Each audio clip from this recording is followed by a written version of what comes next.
Llegué a casa del trabajo y encontré todas mis cosas tiradas en el césped de enfrente. Mi padre estaba allí de pie con su teléfono en la mano. Tienes 28 años, nos chupas la sangre como un maldito vampiro. Quiero que te vayas. Mi hermana pateó mi bolsa hacia la calle. Hasta luego, perdedora. También vamos a cambiar la contraseña del wifi. Los vecinos de enfrente estaban en su porche, mirando como si fuera un espectáculo. No dije ni una palabra. Simplemente empecé a meter todo en mi coche. Cuando terminé, me acerqué directamente a ellos. Miré a cada uno a los ojos. Espero que durmáis bien esta noche. Porque un día, ninguno de vosotros va a dormir en absoluto. Luego salí derrapando. 10 días después, mi teléfono estaba explotando, 88 mensajes. Me llamo Savannah Brooks. Tengo 28 años. Y la noche en que mi padre arrojó mi vida al césped, acababa de terminar un turno de 12 horas ayudando a mantener con vida a un labrador quemado. Todavía olía a antiséptico y a pelo mojado cuando entré en el camino de entrada y vi mi bolsa de lona reventada en la hierba, mi uniforme de trabajo enredado en una lámpara rota. Mi abrigo de invierno medio metido en el parterre de flores y una caja de fotos de la infancia volcada como si fuera basura. Él estaba allí, bajo la luz del porche, con su teléfono en alto, grabándome, como si humillar a su hija fuera contenido. Mi madre estaba detrás de él con los brazos cruzados fuertemente sobre el pecho. Mi hermana se rió, empujó uno de mis contenedores con su zapatilla y envió una pila de certificados enmarcados a deslizarse por la calle. ¿Tienes 28? Mi padre ladró lo suficientemente alto como para que los vecinos lo oyeran. Nos chupas la sangre como un maldito vampiro. Quiero que te vayas esta noche. La gente de enfrente estaba sentada en su porche fingiendo no mirar, pero no se perdieron ni un segundo. Miré el teléfono, apuntando a mi cara, y sonreí directamente a la cámara. ¿Alguna vez te han llamado parásito las personas que se suponía que más te querían? Porque en ese preciso momento, algo dentro de mí se heló. Metí hasta la última cosa en mi coche sin llorar, sin suplicar, sin darles la escena que querían. Luego me acerqué a los tres y les dije en voz muy baja, espero que durmáis bien esta noche, porque un día, ninguno de vosotros va a dormir en absoluto. Antes de contarte lo que dijo a continuación y lo que pasó después de que me fuera, dime, ¿qué hora es para ti ahora mismo y desde dónde estás viendo esto? Tengo curiosidad por ver hasta dónde viajará esta historia. No fui primero a casa de un amigo. Tampoco me senté a sollozar en algún estacionamiento. Conduje 3 salidas hacia el sur, aparqué detrás de una gasolinera de 24 horas y escuché la nota de voz que había grabado accidentalmente mientras recogía mis cosas. Mi padre gritando, mi hermana riendo, mi madre diciendo, déjala ir, Richard. Ella misma se lo ha buscado. La reproduje 3 veces, no porque lo disfrutara, sino porque necesitaba oírlo con la suficiente claridad como para no reescribirlo más tarde en algo más suave. Familias como la mía sobreviven haciéndote dudar de tu propia memoria. Por la mañana, lo habrían llamado un malentendido. La semana siguiente, habrían dicho que fui una dramática. Para Navidad, le habrían contado a todo el mundo que me fui de casa por nada. Pero la grabación no mentía. Pasé esa primera noche en un motel de larga estancia con una luz de baño parpadeante, 2 barritas de granola de una máquina expendedora y una regla estricta. Nunca volvería. Alrededor de la 1:30 de la madrugada, mi teléfono se iluminó con 6 llamadas perdidas. Luego 11 mensajes, luego 20. Mi padre exigía saber dónde estaba. Mi madre dijo que estaba actuando de forma inestable. Mi hermana envió, jaja, diviértete pagando por todo lo tuyo. No respondí a ninguno de ellos. Hice capturas de pantalla, creé una carpeta y la llamé cuando empiecen a mentir. Quizás suene mezquino, pero cuando la gente te humilla en público, la documentación no es mezquindad. Es una coraza. A la mañana siguiente, llamé a la única persona en la que confiaba para decir la verdad, incluso cuando dolía. No a Carter, el paramédico que había conocido 2 años antes, cuando trajo un Beagle con convulsiones a urgencias a las 3 de la madrugada. Noah no empezó con compasión, dijo. Cuéntame exactamente lo que pasó. Sin protegerlos. Y así lo hice. Cada palabra, cada mirada, cada pequeño teatro que mi padre montó para el vecindario. Noah se quedó en silencio por un segundo, luego preguntó, si te llamaran esta noche llorando, ¿volverías? Miré la cortina del motel y me sorprendí de lo rápido que llegó la respuesta. No. Bien, dijo. Entonces deja de actuar como si esto fuera una ruptura que podrías arreglar. Este es un incendio del que por fin has salido. Eso me golpeó fuerte porque tenía razón. No me habían desalojado de un hogar amoroso. Había escapado de un sistema construido sobre la vergüenza. Con un café quemado en el vestíbulo del motel. Abrí mi galería de fotos y borré cada selfie familiar en el que había estado sonriendo demasiado. Cumpleaños, barbacoas, mañanas de Navidad, esa falsa normalidad que había pasado años interpretando. Luego empecé a buscar habitaciones para alquilar, turnos extra y cualquier oportunidad que me acercara al programa de certificación que había pospuesto durante 3 años. Porque mi padre seguía diciendo que las carreras serias eran para los chicos que terminan lo que empiezan. Yo ya estaba terminando más de lo que él jamás vio. Salvando animales, manteniendo unidas a personas desconocidas en mitad de la noche, pagando la mitad de sus compras cuando a mi madre se le olvidaba la tarjeta. Y de repente entendí algo feo. No me habían echado porque fuera débil. Me habían echado porque había dejado de ser útil de la manera que a ellos les gustaba. ¿Alguna vez has conducido temblando tanto que apenas podías agarrar el volante, pero sonriendo de todos modos? Porque en el fondo sabías que las personas que se burlaron de ti acababan de cometer el peor error de sus vidas. Yo lo hice. Y 10 días después, me demostraron que tenía razón. Al tercer día, tenía una tarifa semanal en el motel, 2 turnos nocturnos extra en el hospital de animales y exactamente $341 después de la gasolina, la comida y el almacenamiento. Debería haberme aterrorizado más de lo que lo hizo. En cambio, me sentía extrañamente lúcida. Nadie golpeaba los armarios porque llegara tarde del trabajo. Nadie llevaba la cuenta de cuántas duchas me daba. Nadie me llamaba egoísta por comprar mis propias barritas de proteínas mientras mi hermana pedía comida para llevar con la tarjeta de mi madre. En el hospital, el caos tenía sentido. Un pastor alemán atropellado llegó a las 2 de la madrugada y me moví por instinto, manos firmes, líneas limpias, sin pánico. Mi supervisora, la doctora Elaine Mercer, se dio cuenta al final del turno. Dijo, Savannah, ya estás haciendo el trabajo de alguien que debería estar en nuestro programa de cirugía avanzada. ¿Por qué no has aplicado? Casi me reí porque, ¿qué se suponía que debía decir? Que había pasado años atrapada en una casa donde la ambición se trataba como una traición si no beneficiaba a todos los demás primero. En lugar de eso, dije, mal momento. Me miró directamente a los ojos y respondió, entonces quizás finalmente sea un buen momento. Esa misma tarde, Noah se reunió conmigo fuera de un restaurante cerca de la autopista. Deslizó un bloc de notas amarillo sobre la mesa. En él, había escrito 3 cosas: vivienda, certificación, límites. Estas son tus únicas prioridades, dijo. No defenderte, no explicarte, no buscar un cierre. Me desafió de nuevo. Digamos que tu padre aparece llorando. Tu madre dice que está enferma de preocupación. Tu hermana dice que la familia se está desmoronando. ¿Qué haces? Removí mi café y dije, dejo que se desmorone. Noah asintió brevemente, como si finalmente hubiera hablado el lenguaje de la supervivencia. Hicimos un plan. Apliqué para la ruta de certificación de técnico quirúrgico del hospital. Encontré una habitación encima del garaje de un mecánico jubilado, propiedad de una viuda llamada señora Delany, que cobraba un alquiler justo y no hacía preguntas invasivas más allá de si fumaba o tenía mascotas.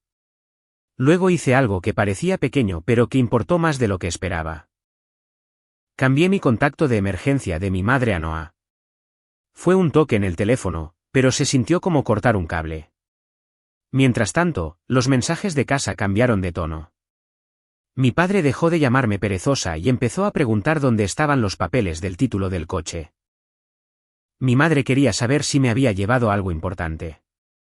Mi hermana escribió, ¿tienes el acceso al portal de servicios públicos? Ahí estaba. Ninguna preocupación, ninguna disculpa, solo inconvenientes. Fue entonces cuando me di cuenta de que mi desaparición no había creado dolor en esa casa primero. Había creado trabajo. Yo había sido la que se encargaba de las recargas de la medicación del perro, los pagos de facturas en línea, los pedidos de la compra para mi madre y las idas a la farmacia cuando mi padre estaba demasiado cansado después del trabajo. No era una carga. Era una infraestructura no remunerada. Una vez que vi eso, toda la historia familiar se derrumbó. Para el final de esa semana, me mudé al apartamento del garaje de la señora Delany con 2 bolsas de lona, una silla plegable y un colchón de Facebook Marketplace. El lugar olía ligeramente a serrín y pintura vieja. Era perfecto. En mi primera noche allí, me senté en el suelo comiendo lo mein para llevar del cartón, rodeada de cajas sin deshacer, y escuché el silencio. Silencio real. No del tipo cargado antes de una discusión. No del tipo falsamente pacífico donde todo el mundo estaba a un comentario de la sangre. Silencio real.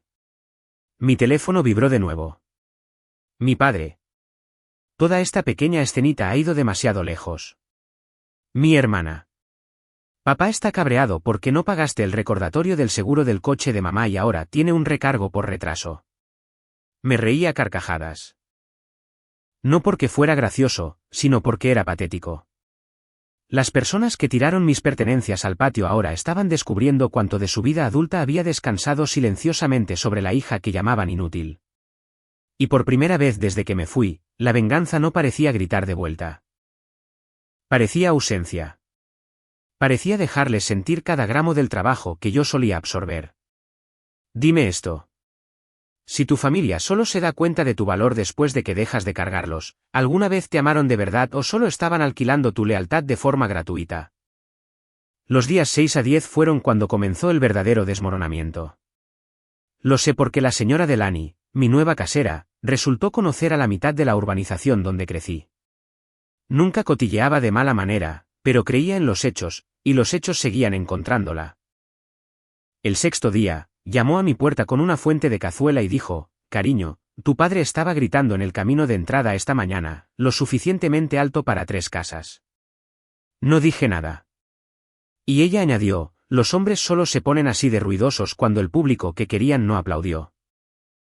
Más tarde esa noche, mi hermana me envió un largo mensaje de texto que comenzaba con «Eres increíble» y terminaba con «Mamá lloró en Costco». No respondí.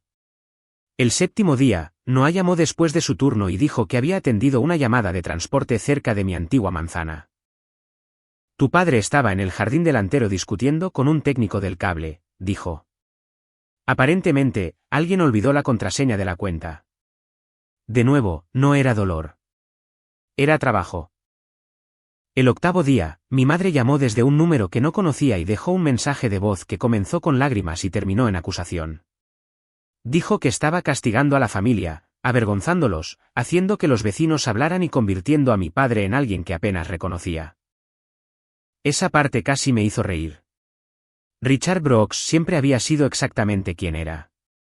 La única diferencia ahora era que su objetivo se había ido. El 9.º día llegó el mensaje que me dijo que todo había cambiado. No era de la familia. Era de una de mis antiguas compañeras de trabajo cuya tía vivía a 2 puertas de mis padres. «Oye, no sé si es asunto mío, pero la gente del vecindario está hablando. Tu padre grabó lo del césped y al parecer se lo enseñó a alguien en el trabajo como si demostrara algo. Le ha salido el tiro por la culata. La gente piensa que le hace parecer cruel». Leí ese mensaje 3 veces. Entonces, ¿quería que me fuera o quería una ejecución pública y aplausos? Porque no son lo mismo. Supongo que pensó que humillarme le haría parecer un padre duro que finalmente obliga a su hija parásita a madurar. En cambio, le hizo parecer un hombre que descartaba públicamente a su hija por deporte. Y lo hermoso de la crueldad pública es que a veces el público no se pone del lado de la persona cruel.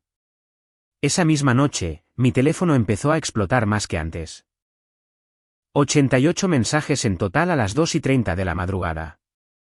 «Papá, ¿dónde demonios estás? Papá, contéstame ahora mismo. Tessa, tía, papá está flipando de verdad. Mamá a las 2:12 de la madrugada, esto tiene que parar ya. Llámame de inmediato». Luego uno de mi hermana que era diferente del resto. «No puede dormir. Me senté en el borde de mi colchón mirando ese. No porque sintiera pena, sino porque recordé la luz del porche en la cara de mi padre cuando me dijo que me fuera. Qué firme se le veía. Qué seguro. Los hombres como él siempre piensan que las consecuencias pertenecen a otras personas. Piensan que la rabia de esta noche desaparece por la mañana y que todos los demás deben reiniciar. Pero la vergüenza es curiosa. Cuando finalmente regresa, no llama educadamente. Golpea. A la tarde siguiente, mientras ayudaba a preparar a un Golden Retriever para una cirugía abdominal de emergencia, la doctora Mercer me llevó aparte. Mi solicitud de certificación había sido aceptada. No solo eso, el hospital estaba dispuesto a patrocinar la mayor parte del costo si me comprometía con el programa quirúrgico de un año. Debería haberme echado a llorar allí mismo. En cambio, sentí esta profunda, casi privada, reivindicación. La misma semana en que mi padre estaba perdiendo la cabeza porque dejé de gestionar su hogar, yo estaba entrando en la carrera que él siempre había insinuado que no era lo suficientemente seria como para merecer. Esa noche, después del turno, finalmente escuché todos los mensajes de voz. Mi padre ya no estaba furioso en ellos. Sonaba agotado. Mi madre sonaba aterrorizada. Mi hermana sonaba asustada de una manera muy egoísta e infantil. La forma en que suena la gente cuando el sistema familiar que los protegía comienza a volverse contra ellos también. La señora Delany me dijo más tarde que había oído otra pelea a gritos en la casa. Mi padre culpando a Tessa por empezar las cosas en el césped. Tessa gritando que él fue el primero en sacar el teléfono. Mi madre sollozando que todos me necesitaban para arreglar esto. Para arreglarlo. Esa fue la palabra que me impactó.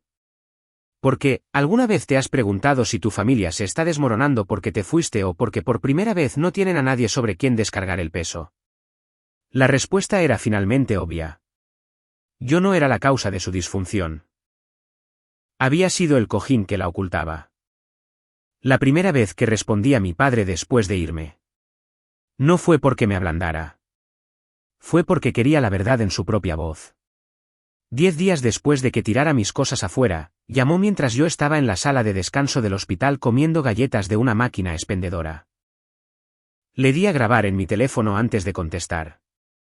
¿Qué? Dije. Ni siquiera empezó con un hola. ¿Dónde demonios estás? ¿En el trabajo? No te pases de lista conmigo.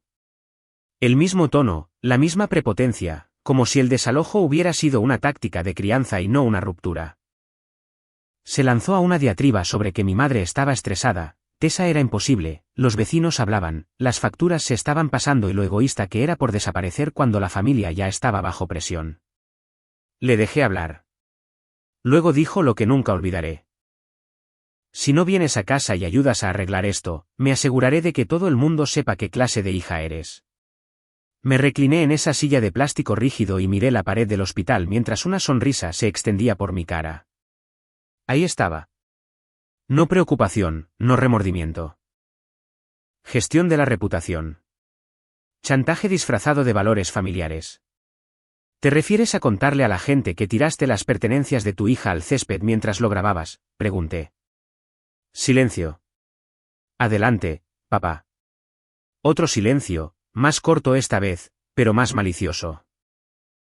¿Te crees muy dura ahora porque tienes a gente llenándote la cabeza? No, dije, me creo dura ahora porque estoy escuchando mis propios pensamientos por primera vez. Empezó a levantar la voz, pero le interrumpí. Y para que quede claro, he grabado esta llamada. El silencio sepulcral que siguió fue tan puro que casi pareció sagrado. Colgó sin decir una palabra más. Me quedé sentada un segundo, luego me reí. No una risa bonita, del tipo que sale de una persona que finalmente ha visto todo el truco. Envié el archivo de audio a una carpeta privada en la nube junto a la grabación original del césped. Luego volví al trabajo y ayudé a estabilizar a un husky colapsado como si mi vida no estuviera cambiando por horas. Esa tarde, la doctora Mercer me ofreció oficialmente el puesto patrocinado en el programa quirúrgico y un aumento con las responsabilidades adicionales. Acepté en el acto. Me estrechó la mano y dijo, «Perteneces aquí, Savannah». Fue una frase tan simple, pero la llevé como calor en el pecho porque en casa, pertenecer siempre había sido condicional. En el trabajo, se ganaba. Cuando volví al apartamento, la señora Delaney estaba regando sus tomates. Me miró y dijo, «Tu viejo vino por aquí». Se me encogió el estómago. Ella levantó un hombro. No le dejé entrar. Le dije que si quería gritar, que lo hiciera desde la propiedad pública, donde todo el mundo pudiera oírle. Podría haberla abrazado. Me entregó una servilleta de papel doblada con un número escrito. Dejó su número de teléfono, como si de alguna manera lo hubieras perdido. Luego dijo algo aún mejor. Por cierto, la gente está hablando, y no de la manera que él esperaba. Los hombres que tiran las pertenencias de las mujeres al patio no suelen recuperarse socialmente tan bien como creen. Aparentemente, uno de los vecinos de enfrente le había dicho a alguien en el almacén de mi padre que todo el incidente parecía demencial. Y a partir de ahí, la historia se extendió. Nada dramático. No perdió su trabajo ni nada increíble. Pero lo estaban mirando de otra manera, juzgado, evitado en silencio. El tipo de consecuencia que mantiene despiertos por la noche a los hombres orgullosos. Mi hermana me escribió un mensaje de texto alrededor de la medianoche. ¿Qué le dijiste? Está dando pisotones por ahí como un psicópata. No respondí. Un minuto después, añadió, mamá dice que esto ha ido demasiado lejos. A ese sí respondí. Escribí, fue demasiado lejos la noche que puso mi vida en el césped. Lo leyó inmediatamente. Sin respuesta. Lo que más me impactó no fue que estuvieran sufriendo. Fue que el sufrimiento finalmente les había hecho conscientes de que yo existía como una persona real, no un papel, no una utilidad, una persona. Y sé que algunas personas dirían que la venganza debería ser más ruidosa, más cruel, más llamativa. Pero hay un tipo específico de venganza en volverse innegable para las personas que construyeron su comodidad negándote. ¿Alguna vez has oído al mismo padre que una vez te llamó inútil amenazar de repente con arruinar tu nombre porque en el fondo sabe que el tuyo puede sobrevivir más tiempo que el suyo? Ese fue el momento en que supe que ya había ganado. 2 días después, mi padre apareció en persona. No en mi antigua casa, no en el motel, sino fuera del apartamento del garaje de la señora Delaney justo después del atardecer, justo cuando las luces de la calle se encendieron y el vecindario se volvió lo suficientemente silencioso como para que cada palabra se escuchara. Vi su camioneta antes de verlo a él. Luego vino el golpe. Fuerte, impaciente, familiar. Mi cuerpo reaccionó antes que mi mente. Hombros tensos, pulso acelerado, ese viejo pavor despertando como si nunca se hubiera ido. Pero no me quedé paralizada. Abrí la puerta con la cadena todavía puesta. Richard Brooks se veía peor de lo que jamás lo había visto.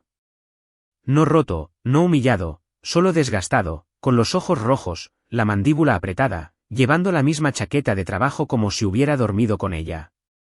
Tenemos que hablar, dijo. Estamos hablando ahora, respondí. Miró más allá de mí hacia el apartamento, observando la estantería de segunda mano, la mesa plegable, las cajas sin deshacer. Pude ver el juicio tratando de surgir en él, pero no aterrizó como solía hacerlo porque este espacio, por pequeño que fuera, era mío. Tu madre está destrozada, dijo. Tu hermana llora todos los días. Esto ha durado demasiado. Tú me echaste. Estaba enfadado. Lo grabaste. Su rostro se contrajo. No pensé. Exactamente. Eso le afectó. Cambió de tono, intentando un enfoque más suave que sonaba extraño en él. Savannah, sabes, solo quería que te valieras por ti misma. Casi admiré la reescritura, la audacia de un hombre que enciende una cerilla y luego describe el fuego como motivación. Me estoy valiendo por mí misma, dije. Eso es lo que te molesta. Pareció genuinamente sorprendido.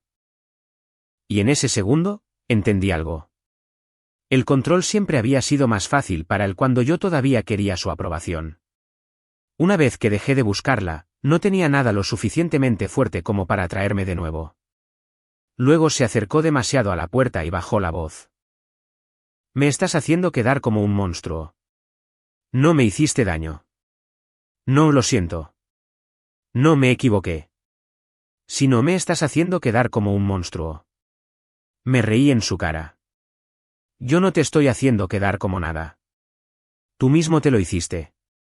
Se puso rojo. Después de todo lo que hicimos por ti. Te refieres a después de todo lo que hice yo por vosotros, dije. ¿Quién gestionaba las medicinas de mamá cuando se le olvidaban? ¿Quién pagaba la mitad de la compra? ¿Quién se quedaba en casa los fines de semana para las entregas, el papeleo, el perro, las facturas?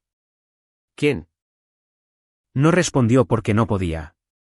El silencio entre nosotros estaba lleno de cada tarea invisible que yo había llevado a cabo mientras me decían que era una carga. Luego dijo algo más feo, más bajo. Las familias no sobreviven a hijas como tú. Quizás se refería a hijas desobedientes. Hijas testigos. Hijas que dejan de arrodillarse bajo narrativas construidas para aplastarlas. No lo sé.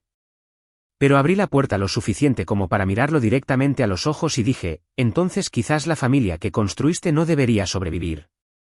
Se estremeció. Realmente se estremeció.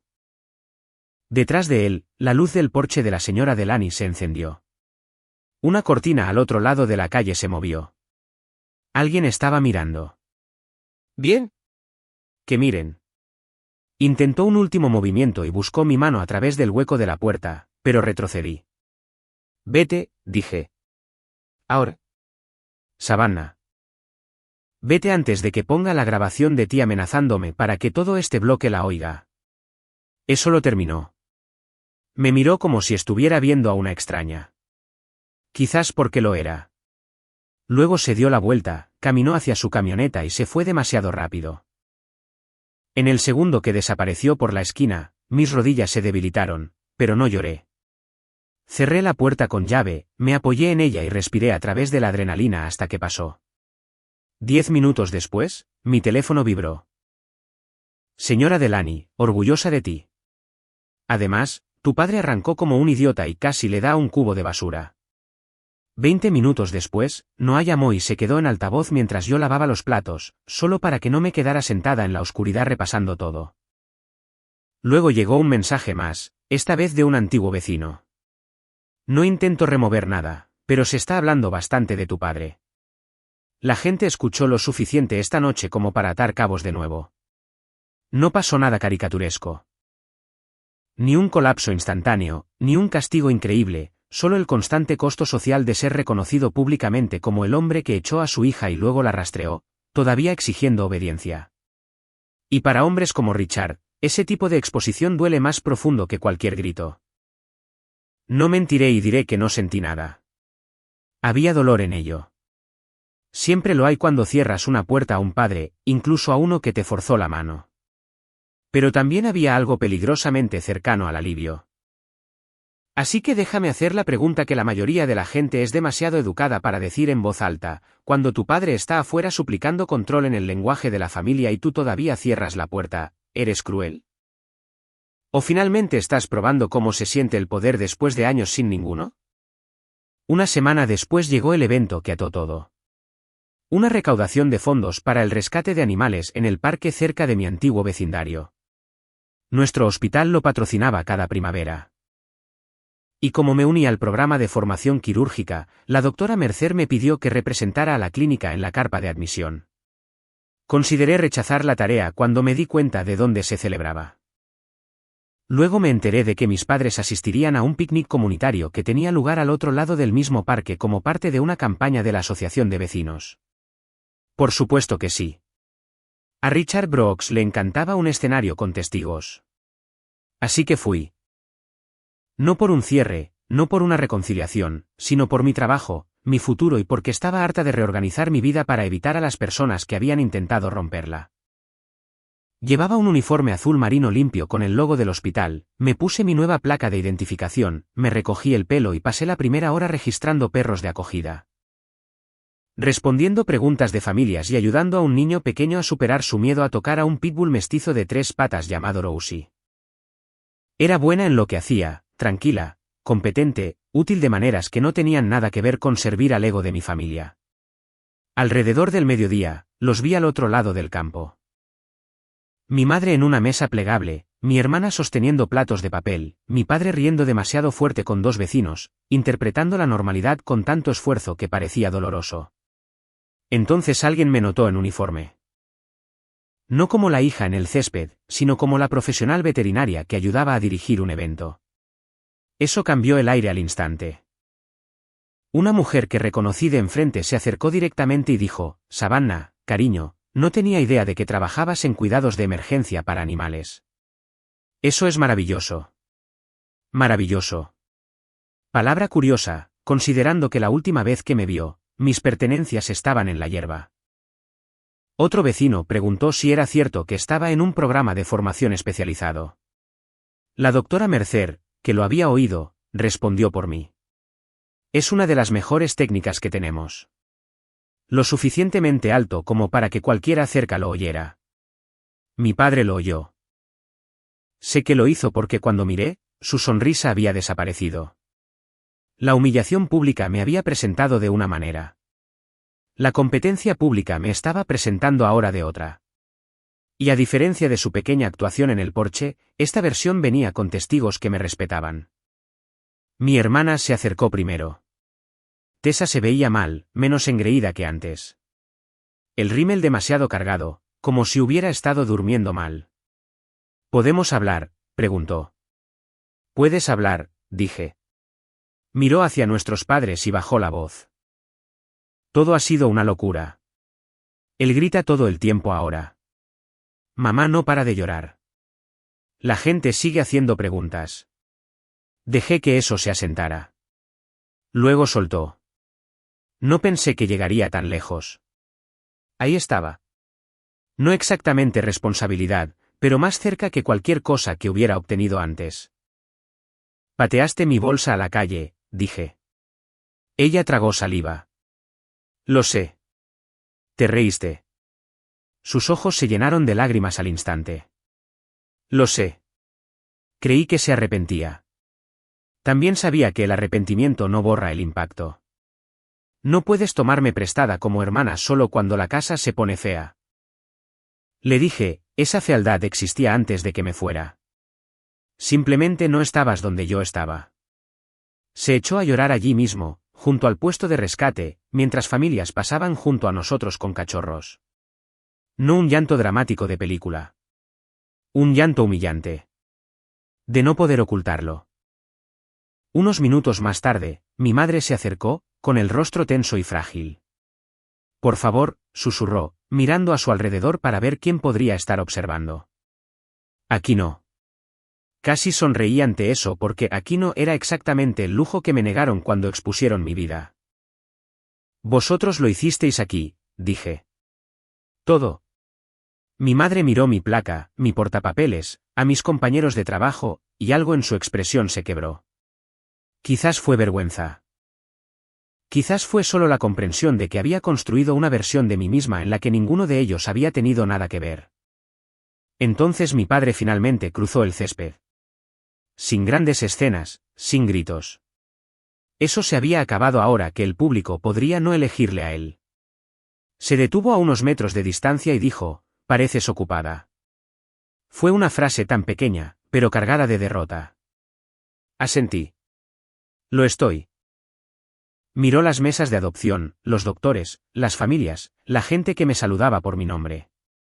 Por una vez, no parecía saber qué guión aplicar: padre estricto, padre agraviado, víctima pública. Ninguno de ellos encajaba porque la verdad que estaba frente a él era simple. La hija que había intentado reducir a una carga se había vuelto más difícil de menospreciar en el momento en que salió de su casa. Se aclaró la garganta. La gente ha estado hablando. Sí, dije. Hacen eso cuando ven a un hombre tirar las cosas de su hija a un césped. Mi madre cerró los ojos. Mi hermana miró al suelo. Parecía que quería discutir, revisar, decir que todo se había exagerado, pero esa discusión requiere poder, y el poder odia a los testigos que ya han tomado una decisión. No pensé, empezó. Lo sé, dije. Ese es el problema. Nos quedamos allí un momento en la tarde brillante, rodeados de perros ladrando, serpentinas de papel y vecinos fingiendo no escuchar. Luego les di lo único que estaba dispuesta a dar. La verdad sin consuelo. No voy a volver. No voy a arreglar vuestra casa. No voy a volver a ese papel. Lo que os pasó después de que me fuera no es algo que yo os hiciera. Es lo que ya estaba allí cuando dejé de cargarlo. Nadie discutió. Ni siquiera Richard. Porque él lo sabía. Mi hermana se secó la cara y susurró, lo siento. Esta vez creí que lo decía en serio. Mi madre abrió la boca como si quisiera pedir más. Una visita, una llamada, alguna promesa suave de que esto era solo temporal, pero le ahorré el esfuerzo. Quizás algún día podamos hablar, dije. Pero no será porque me necesitéis para hacer las cosas más fáciles.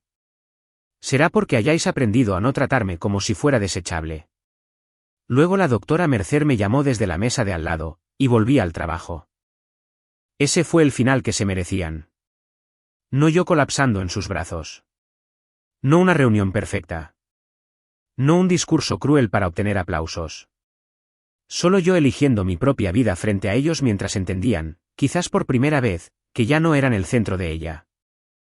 Más tarde, cuando el evento estaba terminando y el parque había comenzado a vaciarse, me quedé sola junto a mi coche y abrí la vieja grabación de la noche en el césped. La voz de mi padre, la risa de mi hermana, el silencio de mi madre. La escuché durante 5 segundos, luego la borré. No porque merecieran misericordia, sino porque ya no necesitaba la prueba. Las consecuencias ya habían llegado. Mi padre se había convertido en un hombre al que la gente miraba de otra manera. Mi hermana había aprendido demasiado tarde que la crueldad hecha por aprobación familiar sigue contando como crueldad. Mi madre había descubierto que la neutralidad ante el abuso no es inocencia. Y yo aprendí lo más difícil de todo. A veces, dejar a tu familia no es una traición. A veces es la única manera de salvarte a ti misma y obligarlos a enfrentar lo que son sin que estés allí para absorberlo. Solía pensar que la familia era para siempre, pasara lo que pasara. Ahora pienso que el amor que solo existe cuando te mantienes pequeña no es amor en absoluto. Si solo valoran la versión obediente de ti, la versión útil de ti, la versión silenciosa de ti, entonces marcharte puede ser lo primero honesto que hagas. Y aquí está la pregunta con la que quiero dejarte. ¿Serías lo suficientemente valiente como para dejar a las personas que siguen llamando amor a tu sufrimiento? ¿O todavía lo estás soportando porque tienes miedo de que te llamen desagradecida?